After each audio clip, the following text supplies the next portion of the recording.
That was, you're such a knucklehead. When you grab the mic, you turn the gate on. Where? Didn't you hear the music go down? Am I the only one that can hear? All right, we're gonna try to do a show with me and Todd. And as you can see, this is off to a fantastic start. Power and Speed, 908-751-0211. This was a 30-second studio setup, so everything worked. Impromptu setup here. Tad, do your thing. I know Tom isn't here to hold the card up for you. So like it's the Facebook and the Can't you just talk normal, dude? Really? No, I mean, when I talk to you on. on the telephone, you're normal. I was asking, are we having a show tonight? No, Tom's not here. I was like, fuck.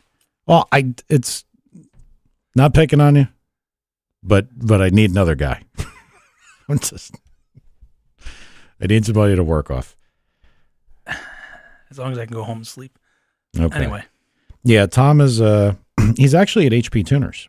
That's where he was. And he's going to teach you how now? No, it has nothing to do with that. And I know a fair amount about it. I know enough to do what I need to do so far.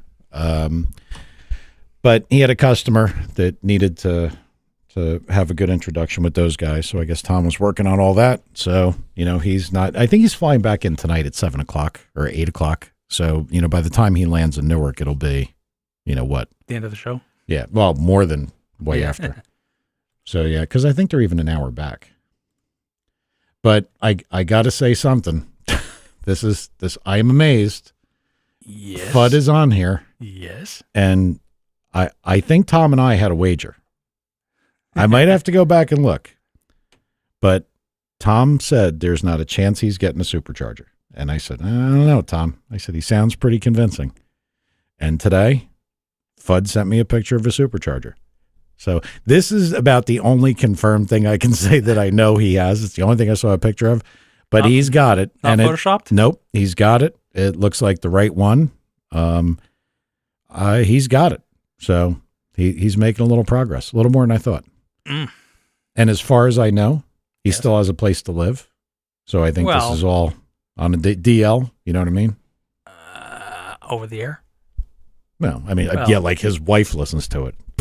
Well, you never know. Well, somebody break. could be an informant, but yeah, he's good. But yeah, he got it. It looks nice. It looks big. It doesn't. Well, is it supposed to be a 2.3 liter? Or no, it's a 22650 or whatever they call it. It's pretty good sized. It's not a small unit. I mean, it is capable of making as much power as he needs. Right. So I don't know. He's progressing. What's your point? This is why I can't do this with you. I'm looking at Tad. I'm like, all right, Tad, he's progressing. pick up the ball. As compared pick to up the ball. You're the vet or the... Doesn't have to be a bare hander. You could use two hands with a glove. Just pick up the ball. Just do something. Holy so he's fuck. progressing. So he got the bottom end. He's got the engine. He said he's got a short. He bought a Hellcat short. Really? Yeah. I didn't know. I mean, I think what happens is if you bought a Hellcat as a complete engine, well, number one, the blower wouldn't be good enough, right, to do what he needs to do. Well, you sell it off, try to recoup something, but maybe. Yeah, but I think the engine is very complete. Like I think when you buy a Hellcat or a Hell Crate or whatever they call them, I think it has like computer and sensors and all sorts of nonsense. The key with the key electronics. Yeah, I think it's got a lot of stuff, and I mean, really, half of that shit you throw away, and I don't know what the market is for any of it. I mean, I don't know how many people. A lot of street routers are out there. Are instead of the LS, because the LS is so mundane now, are doing the Hemis and shit, or the Hell Crates. Yeah. So Demons are a little bit too pricey even for most of the people, as of yet.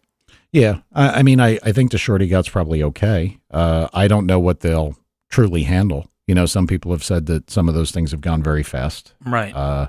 I don't know. Well, I did see a guy at Super Stock. Damn, I wish. And was it Hot Rod that put it out, or one of the other ones that he's got a Super Stocker that went like low 8s or top 7s or something like that. Yeah, but keep in mind, those things you can go through. Right. You could have an aftermarket connecting rod. I mean, well, now the bottom end, I mean, years ago, it had to be factory stuff. But, rods, cranks, anything. I don't know if it'll hold up to it. I mean, depending on what he does. And I would also think that the other thing you got is like room for error, like your margin. Right. Like if it rattles once, is a piston going to be in the oil pan? How many knocks can it take? Yeah. Yeah, that stuff I don't know. So yeah, he's moving forward. Somebody asked about me. Not fantastic. Not fantastic. It is being worked on as we speak. I don't know where we're going to end up. I have to get with Howard. It's a long, drawn out conversation. A few people that know me, like more personally, that call, know exactly where we're at. So, but it's in progress. Honestly, I'm just going to tell you right now, I don't see how the hell we could make it to this thing. I really don't. But I promise you this, I will be there, even if I have to be there with my little truck. And my little truck will be done because I am in complete control of that. So it's up to me and the amount of talent I have in getting something done. But I'm getting that thing done. As a matter of fact, tomorrow I am going to pick up a 5.3. Yes. And what did Sloppy call it? The little race motor? Yeah, it's one of the golden 5.3 there, basically. Yeah, a 5.3 aluminum. A guy at a yard in Maryland has one, and it's $500. I mean, that was a deal. I said, "What's wrong with it?" He's like, "Well, it's got an oil pressure." And I was like, "Well, is it blown up?" And he's like, "No." And he's like, "I've been driving it." So what do you mean? And apparently, like it had no oil pressure, so the guy thought the truck was shot, the body shot. It just beat up. So the junkyard guys bought it from him. Well, the guy's been driving the thing, and now it's to the point he's like, "Well, I'm just going to take it apart and sell all the parts." So he said, "Yeah." He's like, "It runs, it's fine." He's like, "It just says, I guess the dash has an information center, right? And it says low oil pressure." So he thinks it's the oil pump. That's what all the Ford guys they're like. Oh, they have no oil pressure. It's like, yeah, but you know what? They still run. You put boost on them, and they whoop your ass. So. PJ, hit me up on text, and we can talk about that. I'm not really sure, like, what goes wrong with them. It has 300,000 on it, but I mean, look, this is not one that just gets thrown in. Yeah, not at 300, but I mean, it was a deal I got. That will upset Matt. That you don't just throw it in. Not at 300. You let the magic out, man. Hell no, not at 300. No way. I think it'll be a nice little piece. So we shall see. Takes 100 off the truck too, because it could use that. That reminds me of something, because I was speaking to Warfel once, and he's like, "Oh, it never run an aluminum engine; it just destroys your engine. You got to run iron blocks." And I was like, "So you want the extra weight?" He's like, "Oh, but it'll keep your engine more solid." I was like, "Yeah." Okay. You got to understand, Todd. A lot of that stuff was from years ago when stuff wasn't like it is. That's what I was saying. I was trying to tell him. Things have advanced since then. He's like, no, all iron for me. I was like, okay, whatever. Well, at 300, it's going to come apart. I'll probably get a short block kit, like I put in Jeff's, like a 4-inch kit, from, maybe call, who makes them? Weisco, Crower, somebody. We'd have to ask Tom. Yeah, Tom might know. Yeah. Tom might have a source for that. Get a kit and put that thing in there. I mean, that's just kind of a nothing motor. I don't think I'm going to put anything in it for a camshaft. I think I'm going to use what it has. Really? And I don't want it to be shitty. You know what I mean? Like this is one like where I would agree. Oh, and by the way, this is a complete engine, so I have another set of the Magic heads. I do. I got another set. I want it to run, nice. And you want it to idle in the drive-thru. Yeah, I don't want to put like 230 degrees of camshaft or anything in this thing. I really no 3/4 race cam? No, nothing even close. And I wonder, you read about these people that take these motors that are dead stock and no cam change, maybe head gaskets. A lot and of them bolts. do the 06 cam or whatever. Yeah. That's it. But it's a factory cam. Yeah. Yeah. Yeah. Anybody can call in 908-751-0211. Have at it. I think the phones work. I was late getting here. Tad's sitting in the driveway and we're talking. I'm like, dude, we're doing a show right now. And I figured Tad seemed conversational, so maybe this could actually work. Yeah, it's a lie.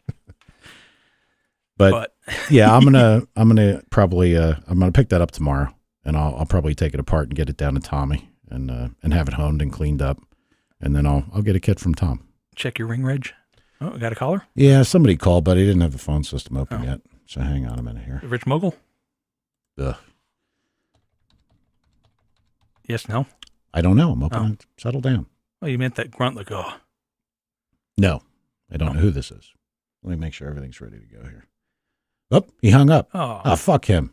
If you're still around, call back. Maybe it was Tom calling in. No, it wasn't Tom. It wasn't Tom for sure. Not Fudd? No. No, I think Fudd is, he's actually working tonight. Where? at his job, the township. Oh, the video. We don't need to get into that. I don't want. Look, Tom's not here, so I'm not going to start bashing Fudd. Right. You know, I mean, that's usually Tom's job. I just kind of, yeah, I'm going to go easy on him.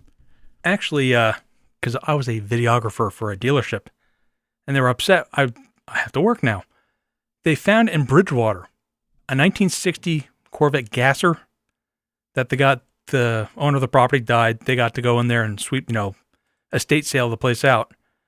The guy had a 435 horse 427 sitting there. The aluminum heads in boxes.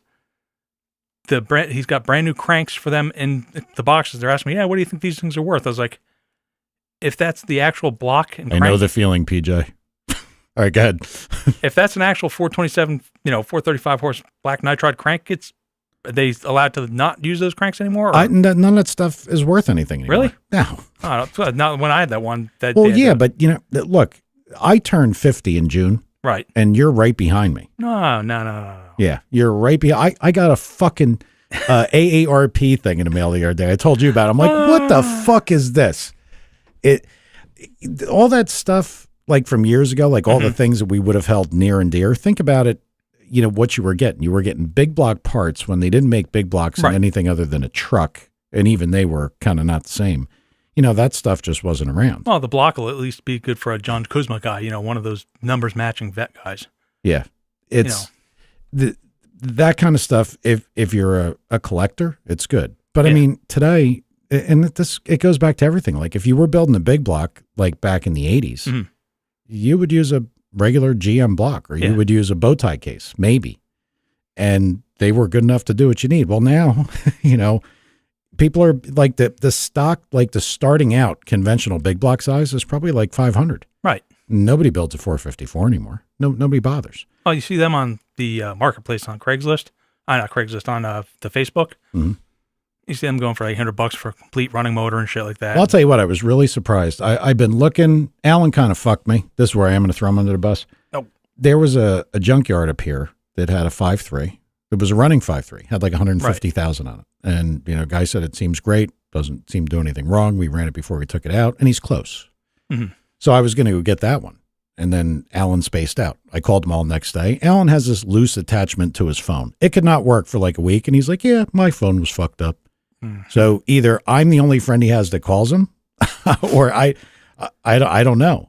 But I couldn't get hooked up with him to go get it. And by the time that it looked like I could get it, it was gone. It was gone. Right. So I blew that one. So this one, I found it and I'm going to drive down and get it. I don't know why I started talking about that. Oh, but the parts, like what parts are available? The 5.3s, like I think the aluminum started, and somebody who's a sloppy Matt disciple could certainly tell me, what years they started. But I think it was like 2005 or maybe 6. Right. Maybe it was 4. I'm not any good at that stuff. I just know I needed a B.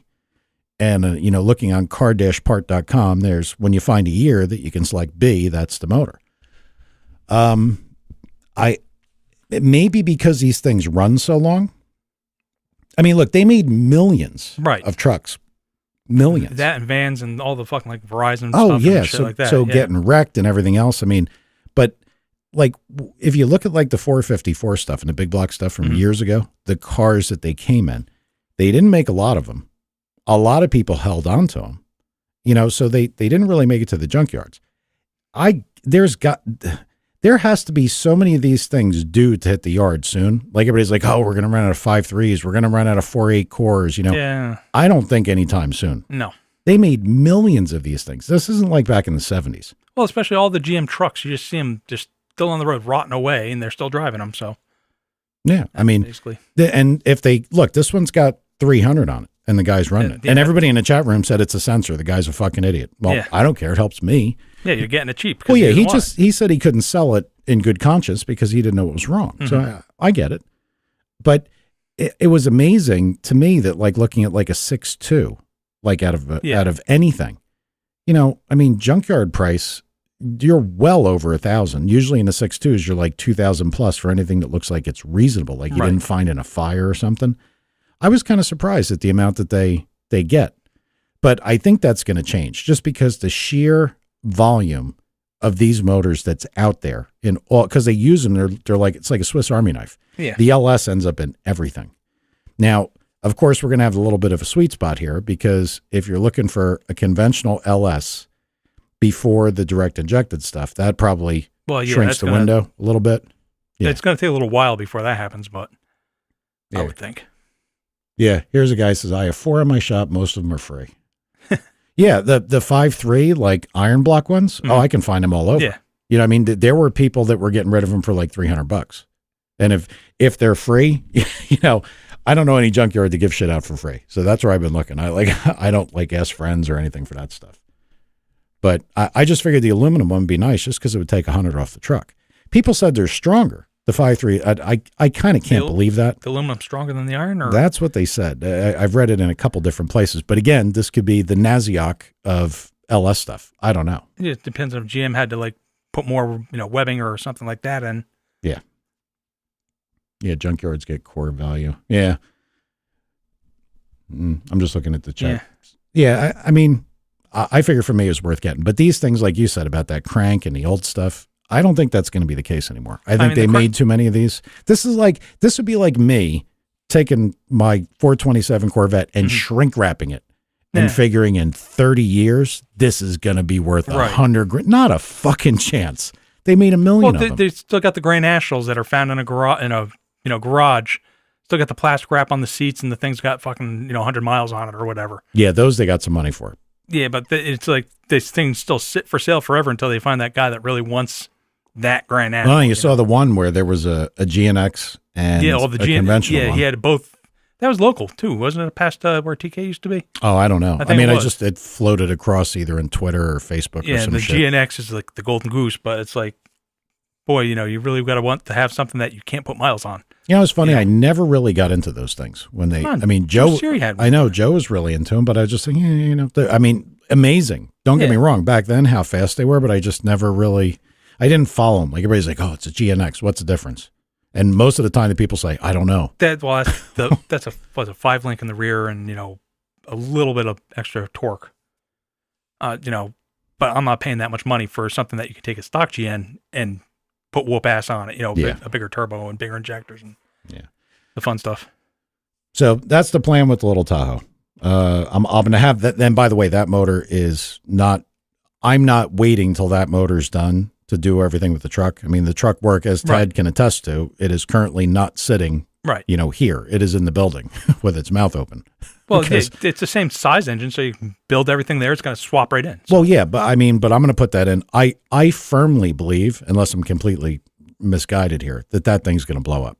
I can't imagine with stock head gaskets, stock bolts, everything else. And, obviously we all know I am an expert tuner. I can't imagine I'm going to be able to keep this thing safe, but this is. Well, you going to try E85 or just plain gas? It is E85. It is an E85 system. Switch pitch. But I have studied Banish's stuff, and it's funny because somebody said, "Does Banish pay you money to advertise?" No, but his information is solid. It's particularly, to me, it was particularly good because it wasn't like. I think everybody today uses Google and YouTube. Look, if we're looking for a product or we're looking how to do something, a lot of times what I do, and probably most car guys do it, you put what you're looking for and then you go to images. Well, and then you look on YouTube because YouTube's got somebody that's done it. But if you look at images, you can kind of find that thing that you're looking to fuck with, and then it puts you on the right trail of like where to look. So I've done that with things in the very beginning with HP tuners, stuff that I wanted to learn. And some of the stuff is good information. Some of it is atrocious, but almost none of it really explains why what happens. Right. Banish explains why what happens because he knows. And when you understand, it's not just you see this, do this. It's why it does it. Right. When you know why it does it, if you run into something unexpected, you have a better chance of unraveling. Somewhat. Mm-hmm. So I'm going to give it a shot, but I'm sure it's going to blow up. I don't see any way it's going to stay together. Well, it's funny what Matt was getting and reusing the head gaskets was a shocker to me. All right. Hang on. We got something. Yay. Yes. I was told to call in by Nitro Scott. Okay. Oh. Are you near him? Well, like 20 miles away. Oh, okay. I was going to ask you to hit him with something, but that's okay. What's up? I don't know. Oh, so he just told you to call in for nothing? He said there were some questions that were right up my alley. I don't know what that means, but hey, Some questions that were right at, well, we were talking about 5.3s and durability. Is that up your alley? A little bit. Okay. Oh, no, not heavy stuff, huh? There you go again, Ted. Just drop that. Jesus Christ. Okay. It's Chad. We expect it. I know. This is why he's been better. He has been better, but he's just a little off, dude. If I'm quiet, I'm damned. If I say something, I'm damned. So who cares? I know. I'm really asking a lot out of you today. I know I am. All right. So, do you know a particular amount about what the stock motors will handle? I mean, I don't even know who you are. Who are you? Sorry. So my name's Kelly. Mm-hmm. I'm a longtime dumb GM parts guy. Okay. 20 something years. All the questions about when the aluminum stuff came out, the aluminum 5.3. Maybe. Okay, that's what Scott's saying. Well, okay. See, Scott's a Bernie Sanders supporter, so you got to give him a little extra room. He might have told you to call and then, kind of didn't give you enough info. He figured somebody would give it to you. That's how it works with Bernie Sanders guys. Well, and that's I'm good with it. I've known Scott forever. Oh yeah, now Scott's a good. Listen, I fuck with Scott constantly, but he's a good dude. He's a really good dude. Yeah, he turned me on to the podcast. I listened to all 150 something episodes in a week because now I'm driving truck. But wow, you people really either you're desperate for entertainment or I'm missing a big part of this. No, I'm desperate for entertainment. You're exactly right. Okay, so what year did they start the 5.3 aluminums? First year for a 5.3 aluminum was 03. Oh, was that early? It was in a the Trailblazer Envoy V8. 0304 they were non-DOD. 05 they went DOD.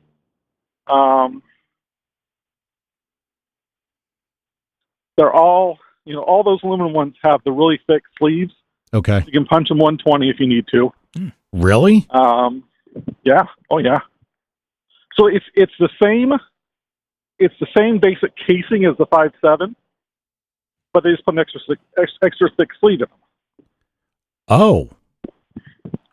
Wow, I didn't know that. I thought it was a typical aluminum case. That does sound suspiciously like GM had extra more life left in her tooling.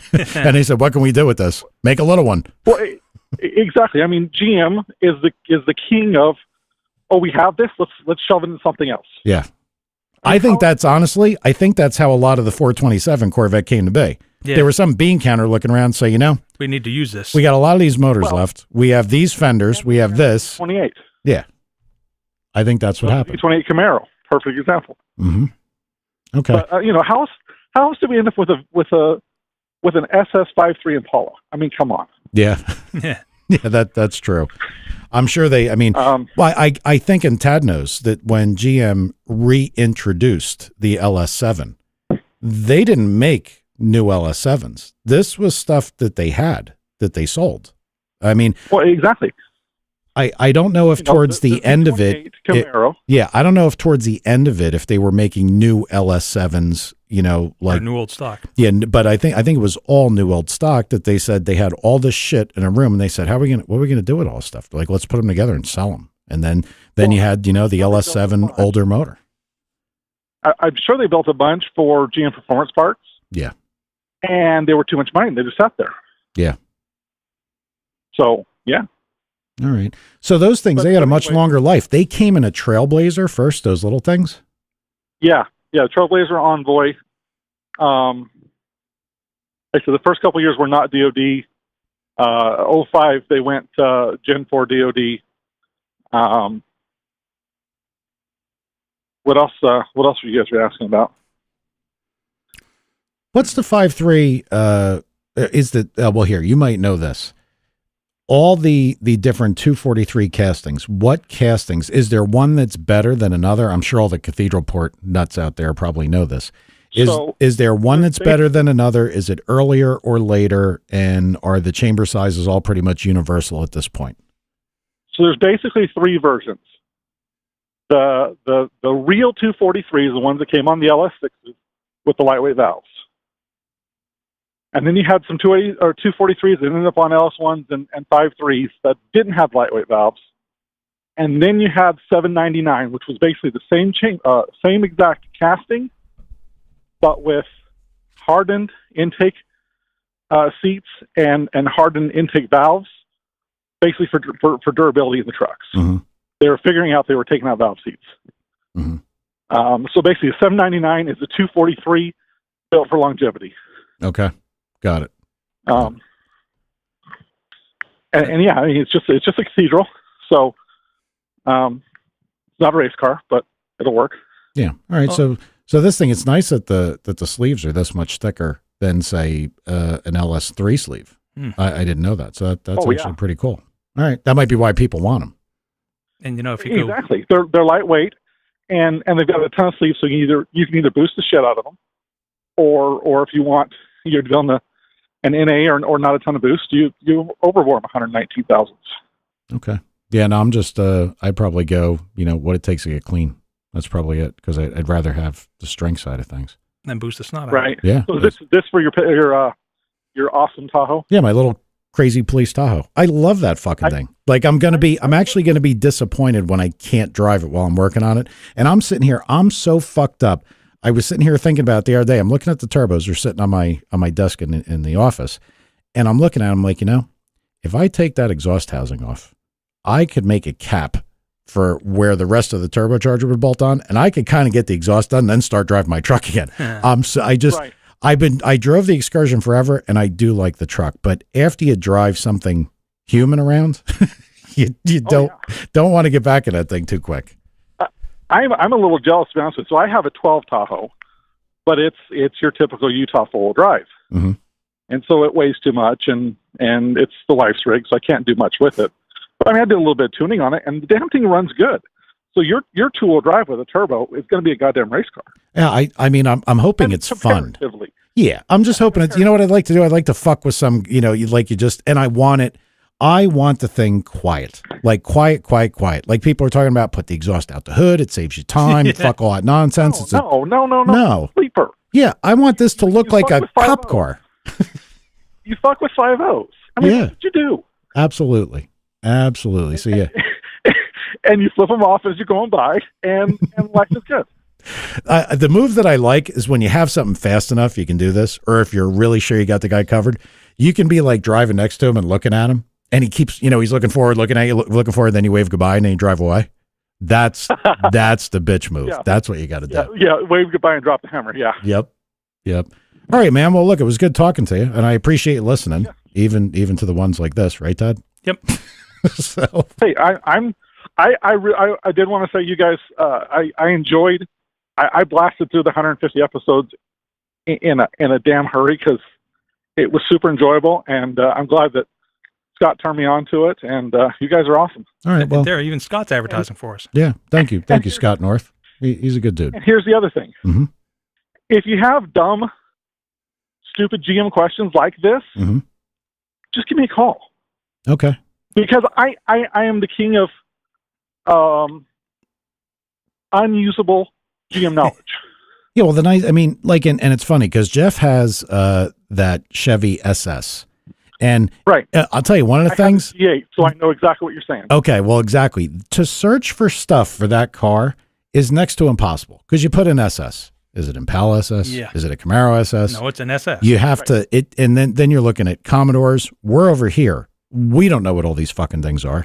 So then you're trying, so we were trying to figure out what he could do for fuel pumps, and what we would always do is do the cross-reference, say, okay, we found this part number, and it's also listed on the Camaro page, so this works. This will go from point A to point B. So yeah, it's good to have somebody like that with GM.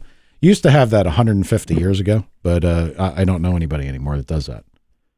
All right, well, get on Facebook or something, message Tad, because if you message me, I'll never get it. Yeah. But do that. We know that. Yeah. Do that so Tad has your phone number. If we ever got anything going on, we'll give you a call.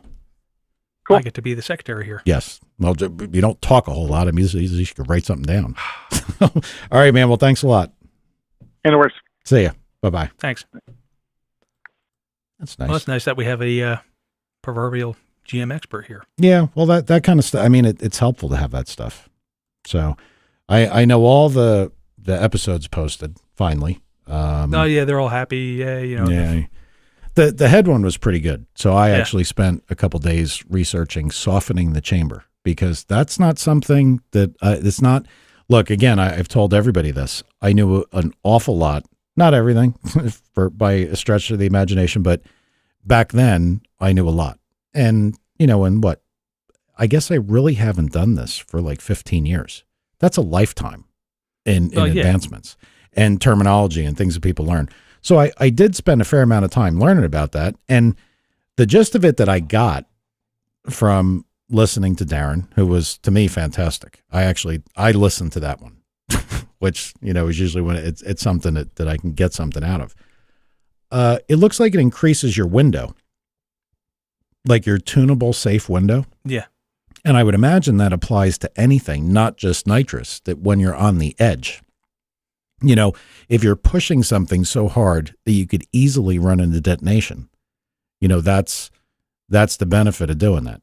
And, now I heard him say about an LS, and LS is the valve's right at the deck and you really can't do anything. And I get it now after seeing what they do to some of the more, race type heads. Now I get it. And it's an interesting thing. It really is, because it seems like everybody for years spent time to get, your deck clearance as close as you could. The quench area is totally, closed off. Everything is in a chamber, and now it's got to go the other way. It's kind of neat. It was an interesting, there's a bunch of interesting stuff on there to read. Well, I like to the direct injection stuff, that you want to keep it away from the cylinder walls, keep from losing heat. Mm-hmm. Quite interesting, and to the point that you can't get aftermarket injectors because they don't have the design technology to do this, Well, I mean, it's like everything else. A few years in this is an eternity. Yeah. It's pretty tough. Well, shit, I remember the last new engine you guys had on your stand in the shop was an LT1. Actually, that was the beginnings of an LT4. Yeah. That's why that engine was there. That engine was there to see what could be done to make the LT4, not to be confused with the newer stuff. Yeah. But that was the hot rodded version, or going to be. So that was the reverse water coolant. Yeah. And all Yeah. that They stuff. were looking, because, like Brian had his thing. His thing went awful fast, normally aspirated. That thing was pretty good. I think we got that thing to go, went like 1260s with essentially a set of Jessel rockers. Banish is good. Cover your ears, Banish, if you're listening. We took off the catalytic converter. Some dumb shit. And we got and a good tire, and 411 gears, 410 gears in the 7.5. And that thing went pretty damn good. It was pretty amazing. So it wasn't, those motors weren't bad, but I mean, obviously the LS just changed everything. Well, back then you didn't have really high flow cats either. So, I don't know. And, I was talking to Alan about that last night when we were talking about his blower coming, because he was going to actually try to send it here, because I got a forklift to get off the truck, but the company R&L wouldn't change it easily. We were talking about all that stuff, and I don't know, have the cats gotten that much better? That's why it's not important. I mean, in my, male toxicity brain, I look at something in the exhaust that shouldn't be there as something I have to work past, and I'd rather not have it. But if it's really not a problem anymore, like the things have gotten that good, then I guess who cares? well, I just remember way back when Barry put him on his Malibu to get through inspection. Then he goes out and does key drops on 22, and you watch the internals of the cats raining down the highway. I was like, why? No, I mean, we're all stupid kids once. All stupid kids. And who wanted a picture of Lucifer? Nail Phillips. I think that's how you pronounce it. Yeah, okay. Yeah, Mike's not sure if he could actually find. I have a metal box of photos that I stashed above the refrigerator in the kitchen, because there's some shit in there that people shouldn't see. Some old females would not be happy with me. Kind of funny when you look at shit like that now. But I think there might actually be a picture of one of them in there. I thought I saw you post it once when you first got on the I Facebook, might have. but I might have had it on my phone or something. I don't know. it might be in your pictures on your. Maybe. I'll look. Yeah. I'll take a gander. All right. Anybody else need anything? Because I'm not so sure how long I'm going to be able to hang in here with Ted. 908-751-0211. Call now. We're not giving anything away. Says a 1,200 horsepower Chiron comes with cats. I think it was 1,500 horsepower. I don't doubt they would, Jeff, but I'm sure they were also built for that. I don't think you could get, a set of Tahoe cats and put it on, something that makes 1,500 horsepower. Well, it's $1 million, $1 million what dollars? $1.5 million? Or yeah, I'm $2 sure they million, got, they probably have a little bit of money they could throw into catalytic converter research. A wee bit. And 4 turbos and blah, blah, blah. And, Yeah. So I don't know. All right. So what about you? Let's talk about your Subaru. I'm telling you that if you've got a problem in that fuel tank, mm-hmm. I honestly don't know if that's recoverable the way that you think it is. Like draining it, flushing it, changing the filter and everything else. This problem, my brother's box truck is like that. And we did everything short of taking it out and boiling it. We've flushed it. We've done everything. Matter of fact, Tom was at the shop when I was fucking with it one day at the shop. It never got better. To this day, it's not better. It goes like if they're going to use it a lot, like over the course of 2 months, right. Needs a sock. Like you're driving home and you got your foot, it's like, brrr, and it just won't go. Needs a sock. So I hope you can get this sorted out. Is it really that bad to get the tanks out of there? Like I said, you have to drop the rear suspension. It's over the differential. Okay. So, but is it really that bad to get the tank out of there? Like, I mean, yeah, you have to drop the differential, and I'm not sure if I have to drop the. Keep in mind, I don't know anything about Subarus. Right. So, inner chillers for superchargers. Vic wants to know. Those, you're talking about the ones that have auxiliary cooling from, say, like an AC system or Telcordia. It's not a person's name. Hello. Hey. Who's this? Question for you. Okay. Steve. Yeah. Hi, Steve. I'm Mike. So. That's Ted. Mike. Hey, Ted. Yo. Sorry about the Subaru, Ted. Whatever. Good. So I picked up a new Hellcat. Oh, used Hellcat. And. Oh, were you the guy that had the little 4-cylinder thing? Yeah. There we go. That's in a million pieces. So anytime Tad's ready to go to Atco, I'm in. I caught that roll by the chat window, and I'm like, wait a minute. This guy had it wasn't a neon. What was it? What was that thing? No, it's an SRT4. Yeah, that's right. He had a little 4-cylinder turbocharged thing, and now he graduated. I was like, that's a hell of a move. Yeah, that's a big difference. Well, I got a deal. So there was a guy in Maplewood, New Jersey, who had it. It had 3,000 miles on it, 2015. Perfect. Absolutely perfect. Had 3,000 miles, and I got it for a song. So I picked it up. I'm kind of surprised anybody in Maplewood would own a Hellcat. I mean, I was surprised. What you guys don't know about Maplewood, yeah. I know a fair amount about our demographic. If you could imagine if there was a Hellcat there's chances are pretty good in the back of that Hellcat at one point or another in the trunk was cartons of soy milk. It is a very unique area. I am really surprised there was one there, but wow, only had 3,000 miles on it. Yep. So now it's up to 5, and I did my first oil change and all that stuff this weekend. But what's weird is, it's got all this electronic stuff where you can talk to it and go and say, I want to go to track mode and all that kind of stuff.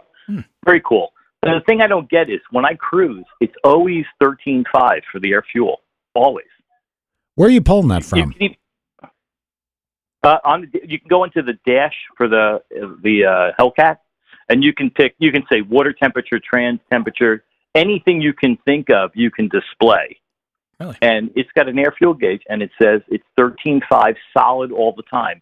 And I was going to call in when you had Vanish on and ask him, does an OEM actually tune for 13.5 cruising down the highway? No. But I will tell you this. This is something for sure, and this was one of the pitfalls that I had when I started messing with the tuning stuff. When you have a car, and I don't know if the Chryslers do this. I don't know if they have a fuel composition sensor, whether or not they are flex fuel or not. But speaking from how the GM works, and I'm sure that immediately there will be a Chrysler guy that will correct me and said, "No, you're an idiot." When you look at say the Tahoe, if it is either through math or through fuel composition deciding how much ethanol content there is in a fuel, that skews the air fuel ratio, because an O2 meter doesn't really read a ratio. It reads lambda. Well, lambda is not dependent on fuel makeup. I mean, lambda's lambda, 1 is 1. So what happens is it's compensated in the gauge so that it knows that if, say, my truck senses that it's 10%, it now knows that my commanded air fuel, or what I'm shooting for, is say 1408 instead of 14.7. Because once you've got 10% ethanol, you can't really run at 14.7. So I don't now. Okay. I'm guessing because I've never looked at a Hellcat. I mean, look, I have plugged into, being fair about this, to my buddy Jeff's SS and my truck. That's it. The only two things I looked at, that is the extent of my experience. I've never looked at anything other than a Chevy. But I do know that principle of ethanol in the fuel dictates what the call out would be for the air fuel ratio, or what they're trying to achieve. So that's that. So if you're reading a commanded, maybe it's commanding a fuel like that because it knows in New Jersey we seem to always have 10% or slightly better in ethanol content. I don't know. Yeah, like the guy said E10 is 14.13. Yeah, I think GM calls it 14.08. There's a math calculation to do it, but I think that's what it is. Now that gets you to 14. Why it could be otherwise than that, I don't know. But I can't imagine, unless everybody has said, a bunch of people that I've talked to, Banish and a couple other people like Matt from Canada, they said that Chrysler has the speed density shit down cold. Like, they have a fantastic way of doing it. Everything just works. Everybody says it's really nice. So if they are actually commanding or shooting for 13.5, they got to know something. They got to. Somebody should know. I'm impressed with the car. I mean, it's a great car. It's heavy as all crap. Oh yeah, it's huge. It's like driving a land yacht, but it's quick. Yeah, I would imagine that, it's still, no matter what anybody wants to think about them, I'm not a Chrysler guy, but it is an impressive car. And I mean, I don't know, how fast do you ever get your little thing to go? My Neon? Yeah, or whatever that thing was. The Neon, the SRT4 will do a buck 20. We went to Maple Grove with my friend the other night, and he's got roughly a 900 horsepower Neon that can't keep fourth gear going, and he was trapping without fourth at 150. Wow, Jesus. Oh. So you didn't go from something horribly slow to a Hellcat. It's not like you went. No, but I went to something that has no traction to something that has no traction. So I'm trying to figure out the rear tires. Yeah. Isn't the computer side of that thing good enough to keep that thing pretty well locked down, or no? Yeah, on the street it's awesome, but it'll break. So like if you go up to Driscoll, the last time like on the Friday night when I was coming home from work, when you go up to Driscoll and you hit it, it'll break horribly loose and then it just locks in. I don't know if it's pulling timing or whatever, but it'll lock in and get it so it's not scary. Probably everything, probably throttle, timing, everything. Yeah, it probably does everything. Yeah. All right. Well, good for you, man. Yeah, I saw you got that and I was like, wow, that's a hell of a move up. it's a hell of a switch. Well, Chad, let me know when you're going down to ATCO. We'll get a couple of SRT guys go, and we'll show you what front wheel drive can do. Oh, I don't doubt it. It's It's just not my cup of tea, so to speak. Yeah, front wheel drive. I got a deal on that one, and I was kind of like, it's a fun car, but I tell you, traction front wheel drive is just brutal. Yep, like I told the guy years ago at shop, I got problems hooking my front wheel drive cars. Back up to the line and leave in reverse. I was like, what? I said, that's where the weight's supposed to go, not up there. But that's the problem I had with CRX back then. So yeah. Well, I went to MIR last year. I met Tom, and the guy we went with actually won the class for the Hondas, and he had it was one of those Honda Civic things, which is like 1,200 horsepower, and there's no weight in the back end of the car, and there's 300 pounds on the front bumper. One of those guys, and you can't compete with that. You just can't compete with that on the track. No, and I don't mean to knock the front wheel drive guys. It's just not my thing. I mean, honestly, I think the only motorsport guys that I kind of knock, I still have to look at the drifting like figure skating. I'm not saying that it doesn't take talent to do what they do, but I just kind of don't get it. Seems like we spend all of our time trying to make the thing not spin and hook and they're just well, they have judges rating your. Whenever you got to have a judge put in anything, and that's it. Yeah, with me. So sorry if there's a drift guy. I'm sorry, but that's one I ain't never going to get into. I'm not ever going to change my perspective. I'm just not going. Well, wait.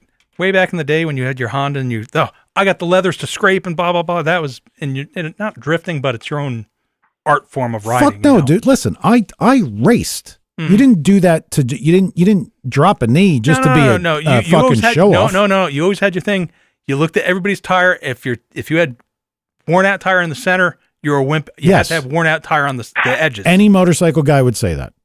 I want to point out that I believe you were a wimp until And you know got what? waffled. It's hilarious that you bring that up because I went a back way through Hampton to work today, and some guy on a motorcycle was doing 200-foot long burnouts, and I'm like, how? What bike are you doing this on? And do you have any tire left whatsoever? I mean, I got 5 or 6 sections. I'm going up roads, and I just see one side to side to side. One. That's the new thing. Like people do stuff like that, and they do like and there we go again. Now it's happening on the podcast. Somehow or another, I'm back to motorcycles getting chased by the cops. Why does this happen? They do that stuff like ride outs and all this stuff. Yeah, they do it's the like, burnouts and stuff like that. I don't look at that as motorsport. I don't. Neither do I. But I'm like, tire ain't that easy to switch on a bike. On Yeah, the I don't rear think and they shit care, like that. Ted. But yeah. I think that's what that comes down. Daddy bought him the bike and he's beating the hell out of it. Whatever. All right. Well, look, man, I'm glad you got the car. Somebody will probably post it on the homepage. Somebody will probably know what those things are targeted for and why. But I'd be interested if the information you're pulling, if it's observed, but if it's really solid, that makes me think that it's not observed. That makes me think that it's commanded. So I don't know how you pull that. Like I know that. Like if I was driving down the road in the truck at like kind of a stationary speed, air fuels all over, it bounces all over. But the commanded stays pretty stable. So I'm betting it's Chrysler's version of commanded, but I'm sure, like I said, a good tuning guy will know exactly that stuff. All right. I appreciate it. Love the show, guys. All right, man. Well, thanks. And look, it's sweet that you got the car, no doubt. And someday we'll see each other at ATCO. Like, because as soon as Jeff gets his shit back together, that's all he does. What are you doing? Going to the track. That's all he's ever doing. So you'll see him. All right. Take it easy, guys. All right, man. See ya. We've got some interesting guys. Yep. I remember that guy from the very beginning. Oh, yeah. Because he was asking, how do you make the SRT faster? And everybody's like, switch to another rear-wheel drive car. Yeah, buy another car. Well, he did. Yeah. I can't believe there was one of them in Maplewood. That is not where I would ever expect a concentration of car guys. I did a bank install in Maplewood, and there's some upper class. Well, it was at a bank. There were some upper class cars cruising around there, but we're talking Benz and shit like that. No Hellcats that I saw. All you fucking guys call today. Well, I guess it's good they call today, but you never call any other day. Of course not. Well, Hello? Tom's going to yell at him. Hello? Who's this? Jesse. Hi, Jesse. How are you? Pretty good. What's up? I've got a 2001 Camaro that I built the LS6 for it. I heard last week you guys were talking about not doing the gasket match, so on, whatever. Do you guys know anything about throttle porting, like the throttle body? I would look at this all from the perspective of what is the gain for what you're trying to do. There's much better places you could go than doing stuff like that. Gasket match was always, for a lot of guys, like gasket match, and like Dave will even tell you, taking a head out to a gasket size and making a match. I always tell the story. And again, keep in mind, my information is a little dated, but I think certain things that you've observed are always going to hold true.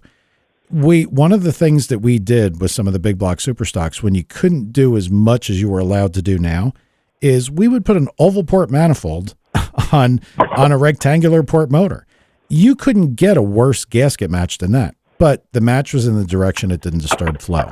Yeah. And it probably... I guess I was referring to the gasket match because you guys covered like that aspect of bad idea, but I didn't hear anything last week about porting like throttle bodies. You guys just did import or the intake ports and stuff like that. Yeah. Well, I mean, on the LS stuff, I think that what it's really going to come down to is how much air improvement are you going to have by doing the porting work. I think that probably superchargers, like the supercharged cars like Jeff has, I think they benefit from that because they're under such depression trying to pull air in. I'd be willing to bet the effect is negligible. I don't think it's something that I would devote the time to. I mean, that would be my guess, and I'm sure somebody else could weigh in. I know that if the throttle body is large enough that the motor is essentially not wanting for anything, you're not going to pick up much. Yeah. So if it's an LS6, what throttle body size does that have? Because I remember there's a little one on the LS1s, and then they switched in size. So what is it, like an 80-something from the factory? Yeah, I think it's like an 86 6, if I remember right, or something like that. Yeah, something like that. And there's two different types. One goes one way in a Corvette, one goes the other way in the other cars. Yeah. Honestly, I tell you that for me, doing like a good. I was looking into doing like a fast intake and stuff like that, and everybody says stay away from them. Just run the stock LS6 intake and have it throttle ported. Well, what's the goal of the car? What are you trying to do? Just a mean street car. Just make it better. Okay, so did you get into the engine itself, like camshaft or anything like that? Yeah, pretty much the only thing stock is the block. Okay. Well, I mean, what like is a target horsepower of this thing? Where should it be? Approximately. Haven't quite made one yet. That's where I'm just trying to figure out what else I should do.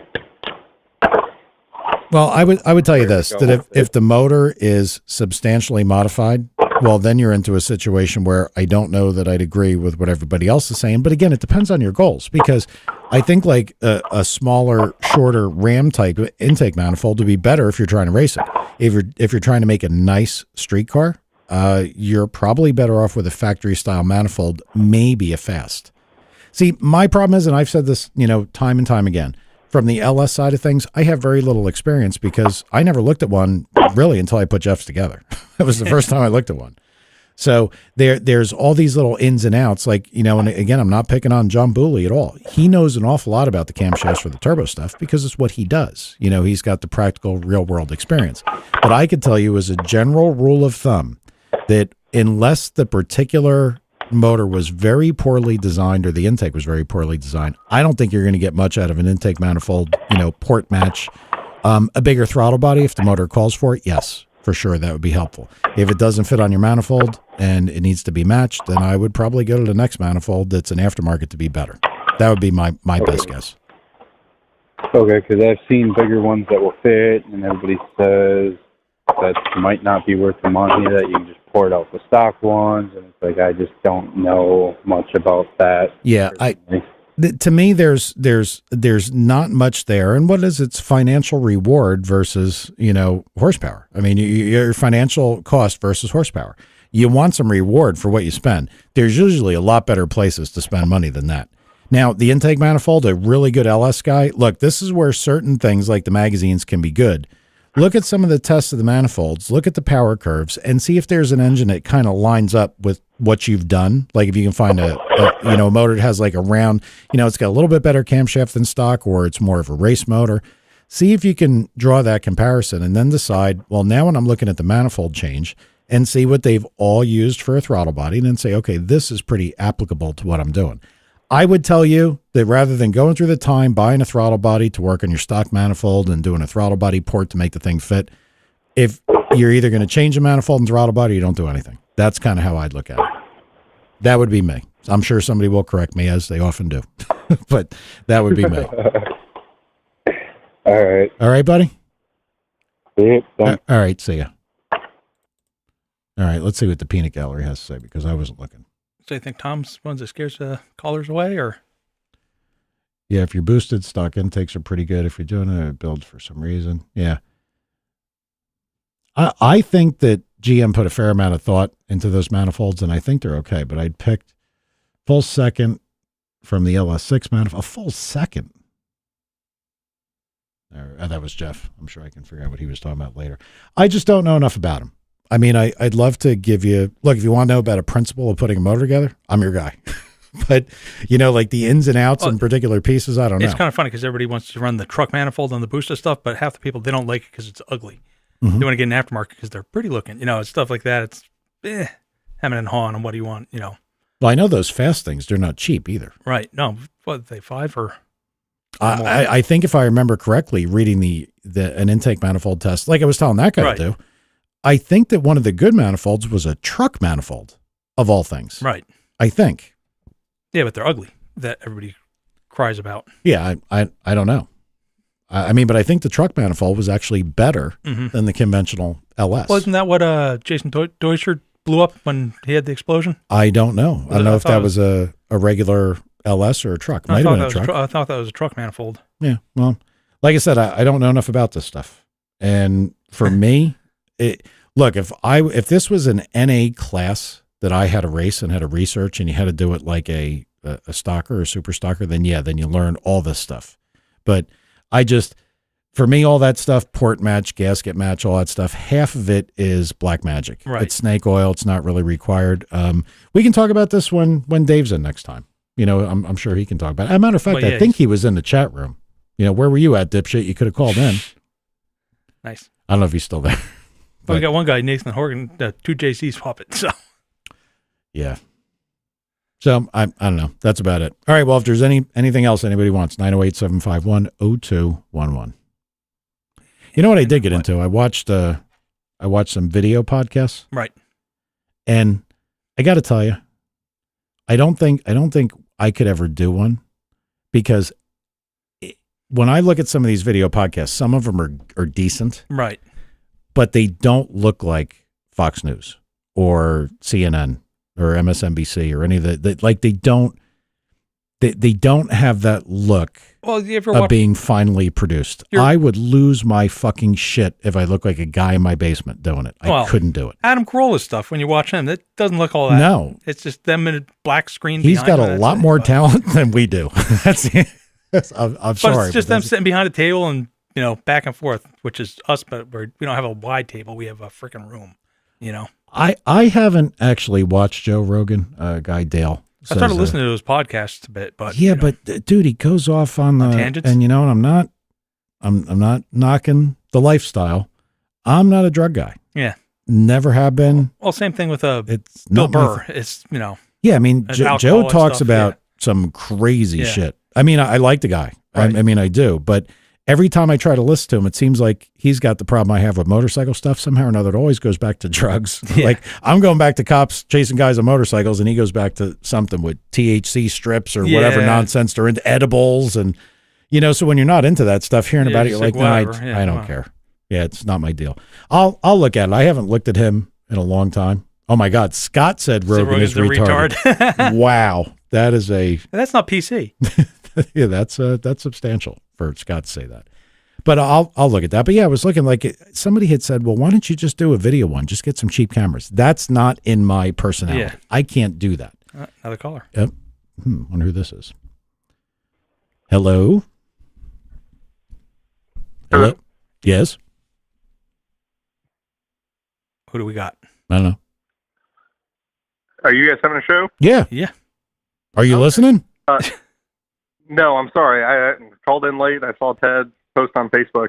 Really quick question. Yes. Way back, you guys had Sloppy Matt on talking about bringing boost in, at higher RPM down track, and just being easier on all the components in the engine. Mm-hmm. And I guess I'm just trying to. I've got a Subaru BRZ, and Ted might be familiar. It's the SA20. That's a non-turbocharged, but. Well, mine's turboed. Now now you got horsepower out of it, but anyway. Was that thing that looked like a car? Yeah, it's rear-wheel drive. Gotcha. Yeah, they're actually not bad looking. No, the light there's... No, well, and it's one of those cars that it needed more power to match bullets, in my opinion. But just really quick, so right now it's running 7 pounds, and I know people run upwards of 12, and I've got an electronic boost control solenoid, controlled through UTEC, and I'm just wondering, am I going to be better off just using, getting with the tuner and having him bring that in, from 7 to 12, from 5 to 7,500 RPM. I'd say get with the tuner, definitely, longer. But it's, because is that a direct injection, or no? It's both. Both, yeah, that's. It's the weird Toyota.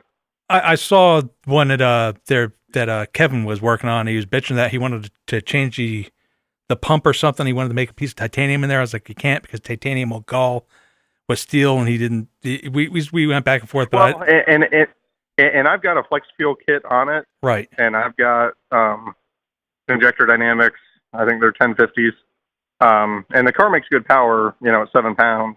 And my only thing is I don't want to kill it yet. Yeah. And I was actually going to talk to Tom about who to get with. I've got a short block that I want to have built to drop into the car.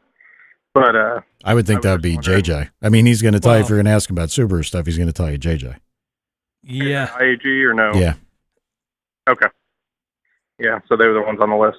Yeah. But And I don't know, if you guys know, is it just a function of you're running more RPM, so the boost, doesn't hurt as much? I think what it comes down to is when you're under lower RPM and higher boost, less physical time, more physical cylinder pressure.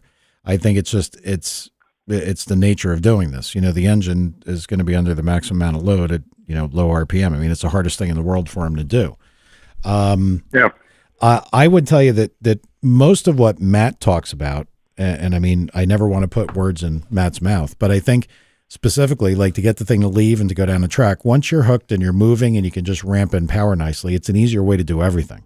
Everything is more gentle, everything's more controlled. If you're drag racing a thing and you got to hit the thing as hard as you can from the start, well, you're looking to break everything, from drive line further forward. So, I mean, accurate boost control on something like that, that's going to be really important. And that might be, best up left to a tuner with a boost controller that he's very comfortable with. I wouldn't even know where to go with that. And I wasn't sure listening to Matt if it was just, track driveline related, because it made it seem like when he was talking about, lightweight, heavy car, I guess just the differences, and maybe that's what he meant was purely driveline. Yeah, well, help it live. Well, your car is, say, lighter than Todd's? Oh, yeah. Yeah. Much. Like 1,000 pounds, I think. Is it really? Yeah. What does that thing weigh? Yeah. Like 2650, 27? Yeah. Get the fuck out of here. That's why they were so popular. They weigh nothing. That's why they're decent. You can flick them around and stuff. I mean, does that take your motor? No, it's a non-turbocharged. Yeah, I get that. But can you put your motor in it? I think some people have. Because of the Toyota electronics. Oh. So it's the weird Toyobaru is what they call it. Yeah. Toyota Subaru joint venture. So from a functional standpoint, Subaru makes the FA20 like DIT, and that's their version of it, but it's all different electronics. If you wanted somebody to do a complete job, you could swap it, but it's like, then you're stuck with the core. Just building the short block and using the factory stuff. Because I know I was watching a while ago when everybody's making the turbo kits for them and going for 350 horsepower and stuff like that, but I forget what I think the fueling was the weak point or something. I don't remember because I just... The rods and the... Yeah. Really, and the high compression. Yeah, that too. So. But, I don't know anything about it. And it's bad enough when it's Subaru and then it goes to Subaru and a Toyota put together. Oh my God. GM sold their funny stake. When you open the hood and you got both logos on it. It has both logos on it? Yep, on the engine cover. Wow. That's pretty weird. I opened it up at work and somebody looked at it like, what the heck are you? Well, I would think that JJ, since he's in the Subaru stuff, maybe that would fall into his thing. I don't know. But yeah, definitely get with Tom. He could tell you who to get to. I think, again, it's twofold. If the car is a heavy car, leaving hard and pouring power in, if it hooks, is a recipe to break parts. I mean, certain things are recipes to break parts. Sticks, sticks are hard on stuff. Heavy cars, lots of power. I mean, look, when we've had like JC on talking about the transmissions, and this is like when guys say, well, the connecting rods they bought are good for 500 horsepower. Mm-hmm. Well, no, they're good for an RPM and a piston weight and a stroke. They're not good for 500 horsepower until you get into compression failures and everything else. But it's the same thing. Like when you talk about a transmission, what will they handle? Well, how heavy is the car? All that comes into play. So it's, if you can leave easier and ramp boost in at an elevated RPM and not try to dump it all in at once, it's gonna live longer for sure. Out the back door. But is that a function of the engine living longer or drivetrain? Probably everything. Yeah. Probably anything that would put the peak cylinder pressure further away from like a danger point. Think about it. When does a motor ping? Like if you had an old time car and you're at wide open throttle, where does it ping? Usually right around peak torque when it's loaded. That's when it's the hardest on it. That's why peak torque is where peak torque is. So yeah. Now somebody said in here, delicious tuning. Yep. They're the ones that made my boost control solenoid. Okay. He said James Martin at HRI is the one who's doing all my tuning at this point. Okay. All right. Well, I mean, listen, definitely get with Tom because he could probably tell you a lot more than I could. Yep. I'm just the pretty guy that pushes the buttons. You guys were having a show and called really quick, so we I gotta go. We actually weren't supposed to, but thank you for calling. I appreciate it. All right. Thanks. Thanks. All right. Boy, we're really getting the roundabouts on. Maybe they don't like Tom. That's what I just said. Didn't I say that? Maybe that's what it Because is. Tom likes to jump. Either that or when they hang up, Tom's like, yeah. He does have a bad attitude, now that I think about it. Well. That's why I had that manly bet from years ago. The manly attitude Yeah, I adjustment I remember tool. that way back That's when. what that bat said. The manly back. Well, that was from his Ask Frank First days. He was such a douchebag. Wait, Mine. you're agreeing with you're validating somebody's complaints. Oh, well, he's not really a douchebag anymore. I don't think, at least not to me. Well, no. I mean, if he's a douchebag to somebody else, perhaps it's just But, it gets under his skin a little bit. see, I went there the one time. I don't even remember Tom. I remember him just because he was such a dick. And then I remember when he walked in, I'm looking at him, I'm like, is that motherfucker from Ask Frank First? And I'm looking, and my dad knew Frank. Right. And I'm looking at, and then like Tom talking about, Pistons and whatnot. And then we started talking. I'm like, did you work at Ask Frank First? He's like, oh. Yeah. So I went in there. I looked at every price on the thing. I was like, dude, this is brand new prices. This is used shit. What the hell are they talking about? Hey, Matt, zip it. I don't need any more of that. It was bad enough I slipped talking about it with Todd. Yeah, 50. Doesn't that suck? 50 years old. Matt said, telling everybody, wish me happy birthday. I don't care. Don't wish me happy birthday. It was more than a month ago. You totally missed it. So Yeah. forget it. Well, I did what you did. I hid mine and I got nothing. Nothing. Because it removes, this is that social thing. Yeah. That if somebody says happy birthday, you feel compelled to make sure that you remember. Then it spirals. It gets out of control. I don't know. I'm good. I'm old. I don't nobody except for my cousins that share same birthdays, and that's about it. And they don't care either because they don't want to be reminded either. So Guy wants to know about a show about doing engine building, like picking a rod. I think if you refer to my previous podcast, you'll know what one I would not pick. Still have that little axe to grind there. Yeah. Well, we don't have Tom here to make recommendations either. So no, but I mean, some of the stuff, it's all, this is going to sound like a really half-assed answer, but it's picking stuff that fits the requirement of what you're trying to accomplish. The first thing you have to do with anything is you got to pick, you got to have a goal. You got to know what you want to do. And then you start around that. But yeah, we could maybe do a show like that at some point. All right. This is the last shot because I've had to talk way too much. 908-751-0211. And clearly the phones are actually behaving quite well. And Tom's not here, so don't be scared. Nobody's going to jump down their throats? No. Yeah. No.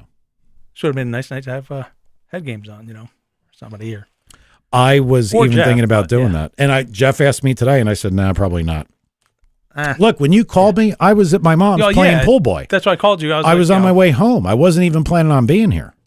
And I thought you knew from last week, pre-show, that it probably wasn't going to happen. I'm normally just 'Cause trying to stay awake. You got it so tough, dude. Dude, I've been up since 3 a.m. every fucking day. Mm-hmm. Then I work in a goddamn 100-degree shop. I get home, I just want to fucking take a shower. And For a guy who says no sleep at all, it seems like any time I reach out to you, you're asleep. But I wake up. Okay. I don't get any REM sleep.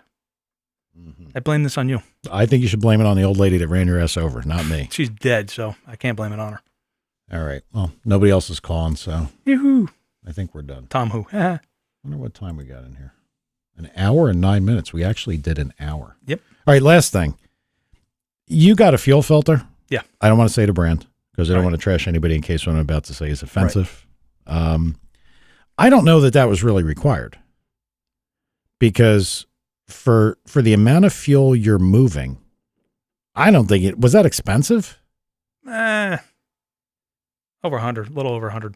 But the element inside is $14 to replace that. Is it paper or is it screen? It's a nitrocellulose, I guess a paper, but it's not.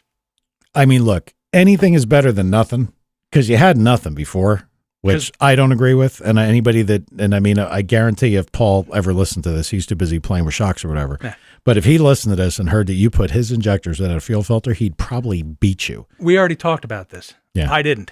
Okay. Well, you could have refused to take delivery of the car. It was already running, so the damage is done. All right. I'm just saying. But he has a recommendation for a filter. See how that fits in. Well, somebody called, an impatient motherfucker. Somebody called from South Carolina and hung up already. Really? For Christ's sakes. Somebody said no E85 on that filter. Mm-hmm. Mm-hmm. So keep that in mind too. He said E85 friendly, but anyway. Okay. Well, But I'm not running it anyway, so. all right. Well, I would do a little bit of research because if that thing costs you $100 and you can get a filter, I don't know, that maybe came on another production car that looks like a fucking what belongs under a car. Yeah. That's not going in the engine compartment. Okay. Well, I'm glad we are so well off that the $100. You know what I wish I could get is a glass filter like in the old days, so you could actually see if things are getting in your filter instead of having to take it apart and look in it. Are you really that lazy? I mean, it should be part of the maintenance. Hood, you see it. Okay, there. It's not like having to take it apart. Come on, that was the old days. Okay. How can you tell your oil filter? I never used a glass filter because all the glass filters were stupid. They usually had like a little 3-fluted screw that held them together, and it was like you took a fucking tap and broke it off and threaded it into the end of a nozzle, and you're looking through like the tap slots. All those crap things. I never used anything like that. Never had it like that. I always had a canister filter of some kind, usually after the pump, because that's where, in my opinion, that's where the filter should be. Yeah. But I don't know. All right. Well, look, hey man, your money. You can do whatever you want. But I'm telling you, going on record, I think you're going to need a gas tank. That's all I'm saying. All I'm saying. Right. Not saying nothing else. All right. So you got anything else, Todd? Nada. All right, good. I came here. Because if you did, it didn't matter. I already pushed the button. I got the show going tonight, so. All right. Yeah, water separate. Yeah. Glass filters belong on a tractor. There we go. Well, the tractor probably has as much agriculture growing on it as Ted's car did. So we're okay. All right, so we'll see you next week. Other people will be here. See ya. No.